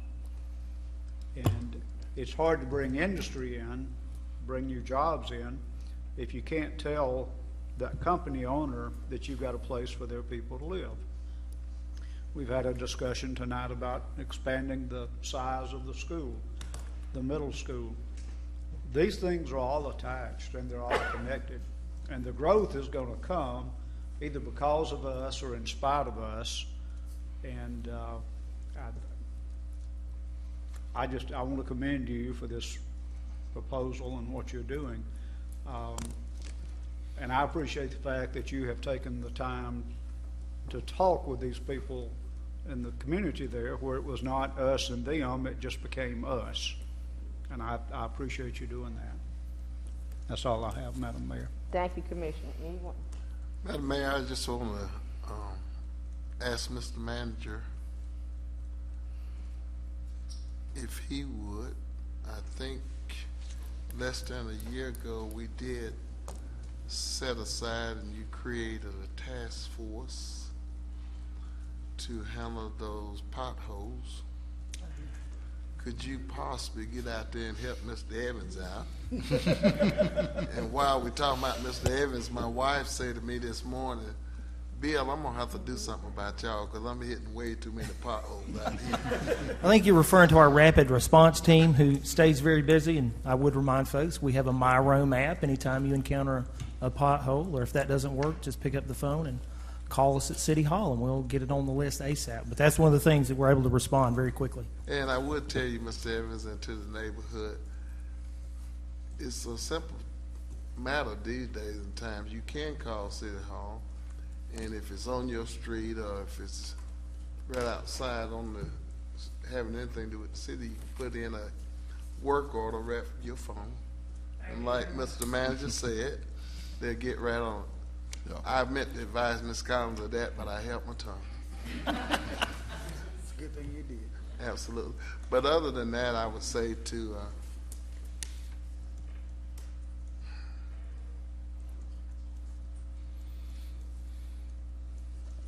with all due respect to Mr. Pro Temp and Mr. Manager, I think both of you were right, and that but it is another time that we just need to get about the business of probably sitting down and you having that conversation with Sam and Mr. Pro Temp.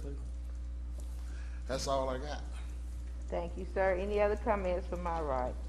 Madam Mayor, I just want to say to the residents, I feel like I know I've known some of you for a long, long time, and I feel like I know each of you much better now. And for the passion you have for your neighborhood, I want to thank you, because it is part of the core of this community. And we take it very seriously when you have concerns. And we don't forget about you. I've told several of you that I went up there and rode your roads on trash day so that I could see exactly what you were talking about. And your point is made. So to my friends, please understand that we will take all of your concerns seriously. Madam Mayor, to the residents of North Point, I was at a different meeting the other day, and one of your residents came to me and asked me about this project. And she was a very close friend of mine, and she was almost in tears because she was worried about what was going to happen to her neighborhood. And so I'm between a rock and a hard place. We need the housing, but I want to protect neighborhoods. And I think if Walt and Sam have, and you guys, and not just Sam, but you guys have come to an understanding, then that makes our decision a little bit easier, but not that much easier. And I think that we need to concentrate on making sure that you have the egress that you need to get in and out of your subdivisions, and that you are protected in that way. I too have gone up and ridden the road. As a matter of fact, my sisters came up with me, and we rode your roads, and we know what you're talking about. So I completely understand, and I think that that's something that we might need to make top priority, is getting your streets taken care of in order for us to progress to the point where we are all satisfied and all on one accord. So just know that it's not, you are being heard. Yes. Very much so, you're being heard. And I thank you for your passion and your continued support of your neighborhood. Okay, thank you, Commissioners. With that, I'm going to call on Mr. Clerk to call the roll, please. Commissioner Cochran? Yes. Bojo? Yes. Beeman? Yes. Doss?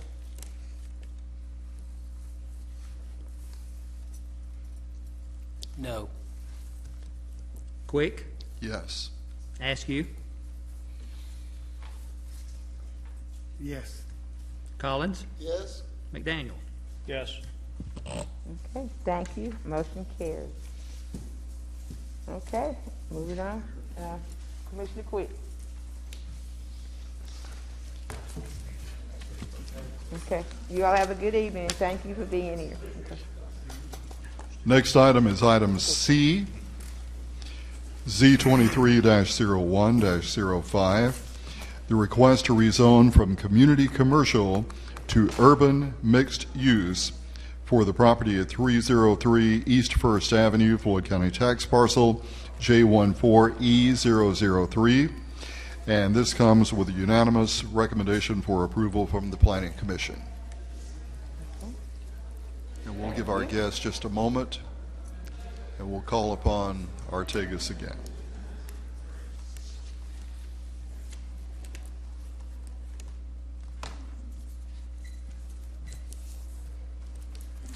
Okay, Mr. Director, it's on you. Yes, ma'am, Madam Mayor. The next item we have, as Commissioner Quick mentioned, is a request to rezone to urban mixed use from community commercial for property at 303 East First Avenue. The property is not located within, well, it is located in a floodplain. It has water and sewer available. We had no comments from the fire marshal's office, building official, or engineering. Under the housing impact statement, this would add 4 additional units to downtown Rome. The property is located within historic district. It's in the Between the Rivers district, and the comprehensive plan has this parcel labeled as commercial. The commission may remember we had an adjacent property that was requested for and was approved for urban mixed use zoning about probably right at about 4 or 5 months ago for a very similar use. Here you can see the property outlined in the teal, and I do apologize, this is just outside the flood zone. You can see the hashtag, or the hash marks, I should say, excuse me, of showing the floodplain limits there. We have a mix of zonings in the area to include commercial and central business commercial.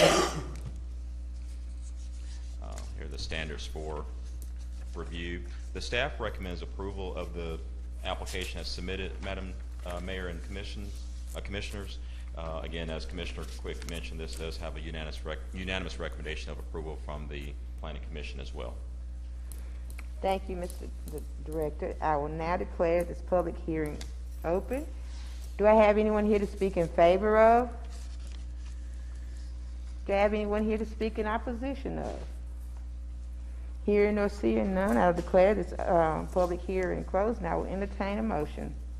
Madam Mayor, I make a motion to recommend approval of this rezoning request. I have a motion. Do I have a second? Second. Have a second. Any discussion? Hearing none, Mr. Clerk, if you would, please call the roll. Commissioner Cochran? Yes. Bojo? Yes. Beeman? Yes. Doss? Yes. Quick? Yes. Askew? Yes. Collins? Yes. McDaniel? Yes. Okay, thank you. Motion carried. Commissioner Quick, I'll call on you again, please, sir. Next, we have item D. It is SUP 23-01-01. It is a request for a special use permit to construct a duplex on the property zone low-density traditional residential 117 East Main Street, Floyd County Tax Parcel J14L167, and this comes with a unanimous recommendation for approval from the Planning Commission. Artegas, if you would, please. Yes, sir. This property has water and sewer available. It is not located within the floodplain, and we had no comments at this time from the Fire Marshal's Office, building official, engineering, and this property is not located within the historic, one of our locally designated historic districts. We have this one and the next application are side by side. As Commissioner Quick mentioned, the property is zoned low density traditional residential, and they're seeking a special use permit for the construction of a duplex. Here we have the zoning map, which shows some commercial zoning along with some low density traditional residential zoning adjacent. The staff has a recommendation of approval, and with a condition that on the condition that at least one of the proposed duplex units will front on Jervis Street and then the other on East Main. And the Planning Commission recommends approval unanimously as well with those conditions. Okay, thank you, Mr. Director. Do we have Yes, anyone ma'am. here to, I'll declare the public hearing open. Do we have anyone here to speak in favor of? Okay. Do we have anyone here to speak in opposition of? Yep. Okay. Well, in that case, at this time, I'll declare the public hearing closed, and I'll entertain a motion. Madam Mayor, I make a motion that we approve with the conditions stated, special use permit to construct a duplex on the property zone low density traditional residential 117 East Main Street. Okay, thank you. Do I have a second? Second. Okay, I have a second. Do I have any discussion at this time? No discussion. Mr. Clerk, if you will, please call the roll. Commissioner Cochran? Yes. Bojo? Yes. Beeman? Yes. Doss? Yes. Quick? Yes. Askew? Yes. Collins? Yes. McDaniel? Yes. Thank you. Your motion carries, sir. Okay, thank you, Commissioner Quick. I'll call on you again, sir. Item G, SUP 23-01-02, a request for a special use permit to construct duplex on the property zone low density traditional residential 115 East Main Street. It's Floyd County Tax Parcel J14L166. Again, coming with unanimous approval from the Planning Commission. And Artegas, if you would, please. Yes, sir, Mr. Commissioner. And Commissioners, this is adjacent to the property that was just approved. Very similarly, not located within the floodplain, public water and sewer available, and no comments at this time from the Fire Marshal's Office, building official, or engineering, and this property is not located within the floodplain. Again, the property outlined in the teal. The same zonings there. This is again is adjacent to the property that was just approved and the standards for development. And this has a recommendation of approval from the staff and has a recommendation from the Planning Commission unanimously as well. Okay, thank you, Mr. Director. Yes, ma'am. At this time, I'll declare the public hearing open. Do I have anyone here to speak in favor of? Do I have anyone here to speak in opposition of? Okay, I'll repeat. Okay, hearing none, I'll declare the public hearing closed, and I'll entertain a motion. Madam Mayor, I make a motion to approve the request for a special use permit to construct a duplex on the property zone low density traditional residential at 115 East Main Street. Second. Okay, I have a motion and a second. Any discussion? Hearing none, Mr. Clerk, if you will, please call the roll. Commissioner Cochran? Yes. Bojo? Yes. Beeman? Yes. Doss? Yes. Quick? Yes. Askew? Yes.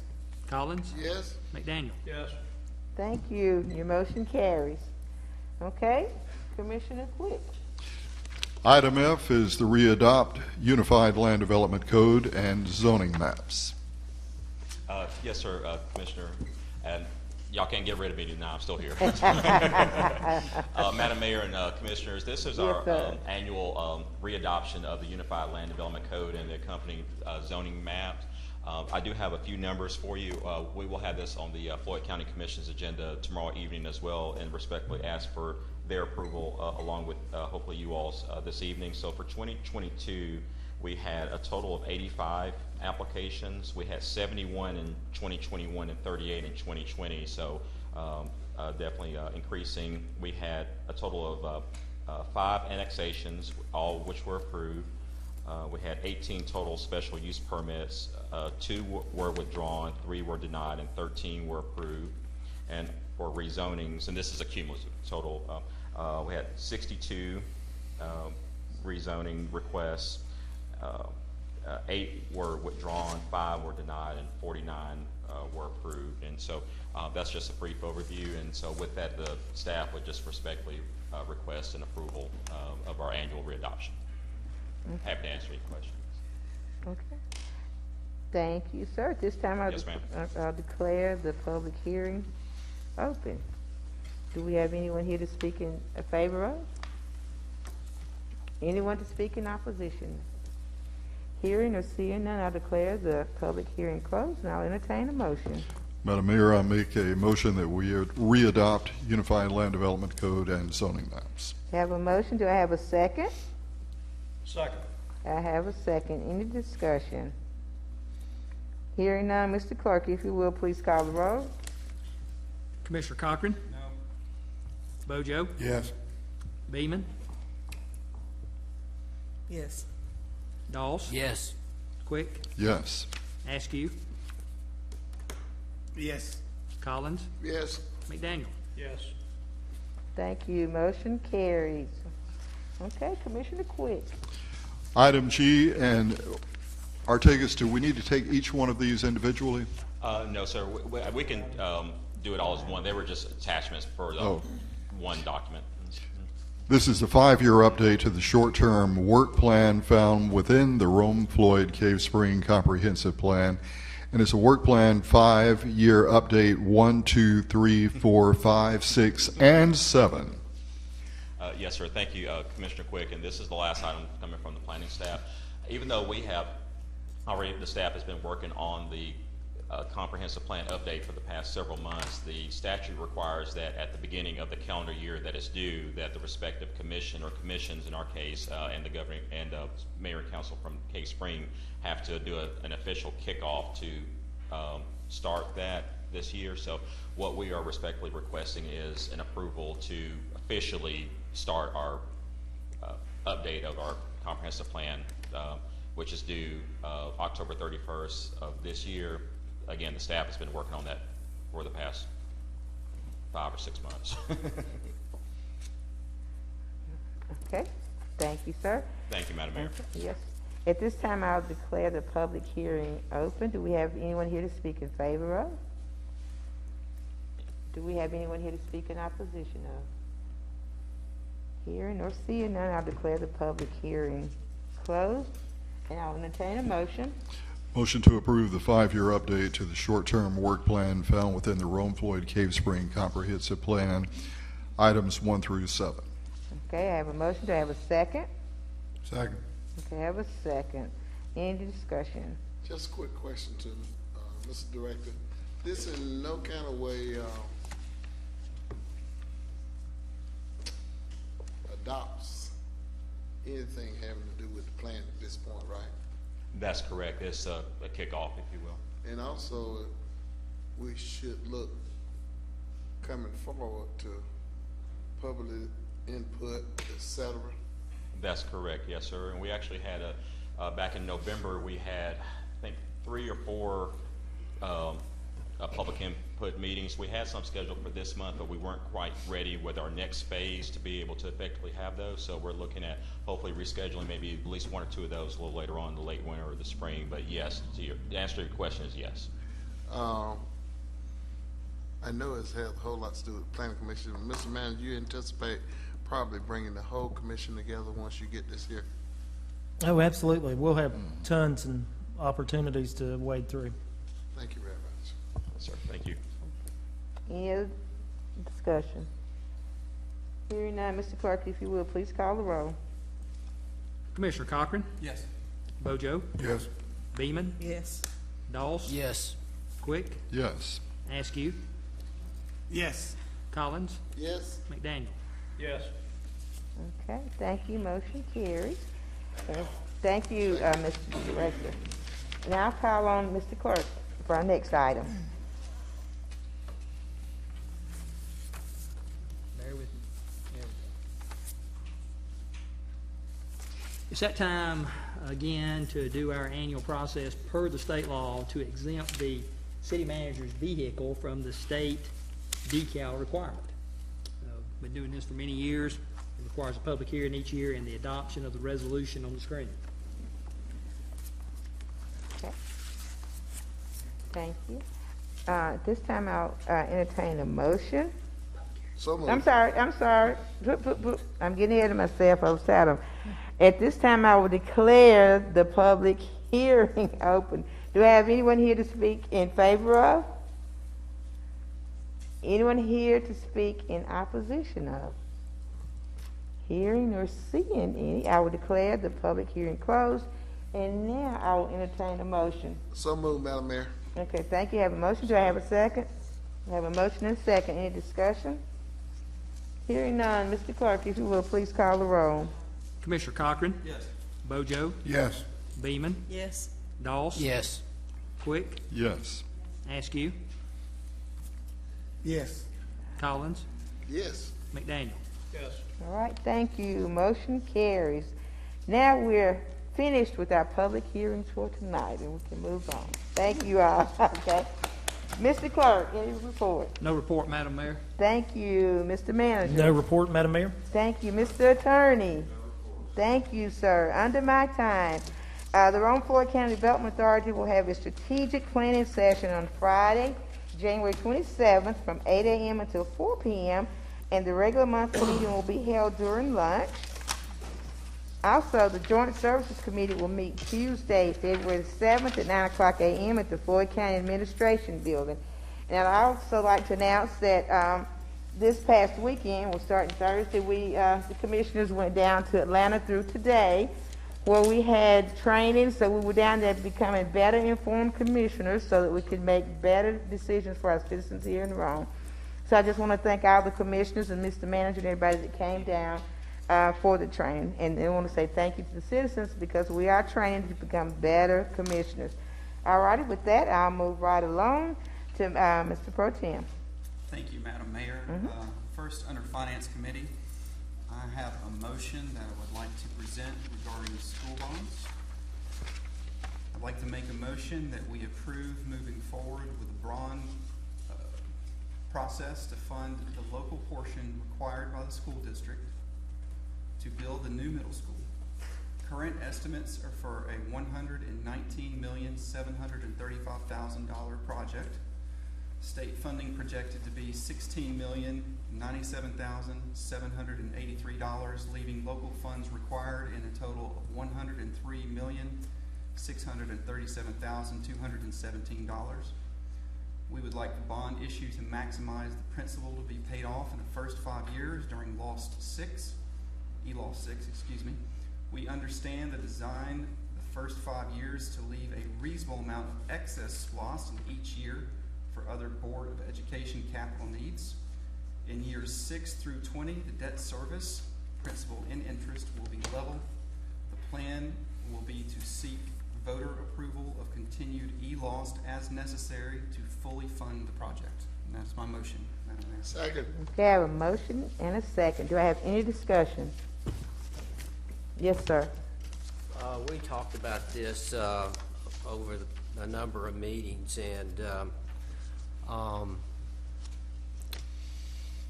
as much as I have some struggles with the cost of the new school, I think it's an exciting project. And the fact that we're relocating our 6th grade to the new middle school, I think's a smart idea to help all our other elementary schools. I do have concerns about the cost to build a road to the new school. I think we should know exactly what everything does cost. And I think I heard it in the motion that there's a cap to the price, and the fact that we're using ELOS contributions to pay for the school is the best approach for the citizens of Rome. I would hate to see us raise millage rates to pay down that debt. But I want to thank the school board and the superintendent. I know there were a number of superintendents involved with this process. It just didn't, happen overnight. The cost of the school, to me, is it's very expensive, but so is everything else. But it's I think it's going to be good for our school system as long as we can control the cost and the payments. And I would hope if there are any major changes moving forward that we have a chance to talk about it. Thank you. Anyone else on my left? Anyone on my right? I would just say to you, Madam Mayor, that I want to appreciate you and your due diligence over all this time that we put involved with dealing with bringing all these industries together so we can have all the information that we possibly need. But I also would like to say that each of us up here as commissioners are unique in our own profession, etc. But it's especially gratifying to have a talent like our pro temp on board with us that's not only an architect, but in some instances a great whiz when it comes to putting together numbers and ways about getting about the business of making things a lot better for us to work out to no different than he did with the SPLOST negotiations along with the mayor and Mr. Manager, and then the opportunity for all of us to kind of charm in that aspect. Mr. Cochran, I appreciate you bringing those attributes to the table. Again, Madam Mayor, thank you. You're welcome. And Mr. Manager. That's all I have. Thank you, sir. And Mayor, I might just add, I want to also thank our finance department, our staff, our city manager, the people that are employed full-time by this city. A lot of times, and I can only speak for myself, city commissioners get way too much credit for the hard work that our full-time people invest. Thank you. All right, thank you. Okay. Well, here, nothing. Mr. Clerk, if you will, please call the roll. Commissioner Cochran. Yes. Bojo. Yes. Beeman. Yes. Doss. Yes. Quick. Yes. Askew. Yes. Collins. Yes. McDaniel. Yes. Motion carries. So thank you.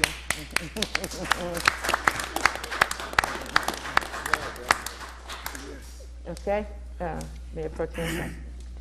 Thank you, Madam Mayor. Continue on with the Public Works, Traffic and Transit. The Transit Department will have a ribbon cutting to launch the new bus fleet at Midtown Transit Station, January 31st at 2 p.m. Exciting news. And the Public Works, Traffic and Transit Committee will meet Wednesday, February the 8th at 10 a.m. in the Sam King Room. And that concludes my report. Thank you. Thank you, sir. I appreciate you. Commissioner Bojo. The only thing I've got to announce is Water and Sewer Committee meeting for Thursday, this February 2nd, will not happen on that day. It will be rescheduled for probably the next week. Okay. Thank you, sir. Commissioner Beeman. I'm not sure if y'all are aware of the fact that we received the National Park Service grant for North Rome up under the Historic the Historic Preservation Committee. And I think that we were the only ones who received that grant in the amount of 30, was it 30,000? I think it was 30,000, but we were the only ones from the state of Georgia who received that. And we also have 3 new interns who's going to help with that, with helping with the grant that is supposed to be to help restore the historic preservation area in the minority area up in North Rome. And up under the Keep Rome Floyd Beautiful, y'all seen this letter that came out to our city manager highlighting all the accolades that our fabulous Keep Rome Floyd Beautiful has done. So I am so proud of Hannah because she went beyond the call of duty up under her leadership to make this happen. So Sammy, kudos to her. Thank you. And also up under the library board, the next meeting is scheduled for February the 16th at 4 o'clock. But I also want to highlight that there were 2 grants that was also received. One in the amount for $10,000, and that covers our story walk that we have installed and is operational now. And the $10,000 was a competitive award grant, and it is supposed to help with the delivery of excellent programs and services related to culture, history, literature, and humanitarians, and this was awarded to help with our story walk along the Heritage Trail, and with the assistance from the City of Rome, Floyd County, and the Tread of Rome, Floyd. So this is already in operations. And the second grant we received up under the library was it's called Think Ferna, and it is for $50,000. And this grant is supposed to help with the financial industry. And it helps, the goal of this project is to improve financial literacy skills, knowledge of library staff, and the community. Each program will be tailored to target demographics, including women, those in poverty, Spanish-speaking, children, teens, those near retirement of families. So that is in place. And I also wanted to share that there are jetpacks and hotspots at the libraries and Chromebooks that the library is renting out or leasing out. All you have to have is a library book to take advantage of. And that concludes my report. Thank you, ma'am. Commissioner Dawes.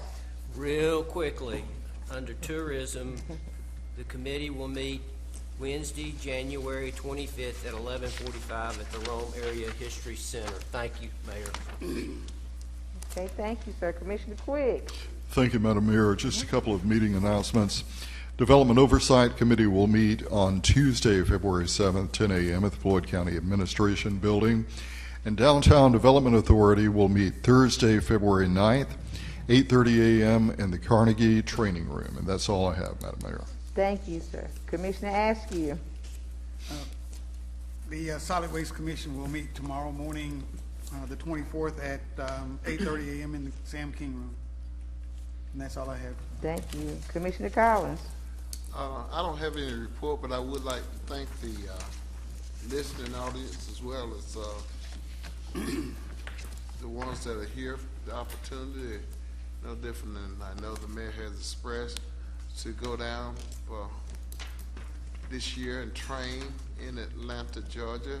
It is important that all of us stay on abreast of the things that we can do to come back and do for our community, etc. It's especially rewarding to myself. I've been around here, as you've seen this afternoon, for over 25 years with the certificate that I received.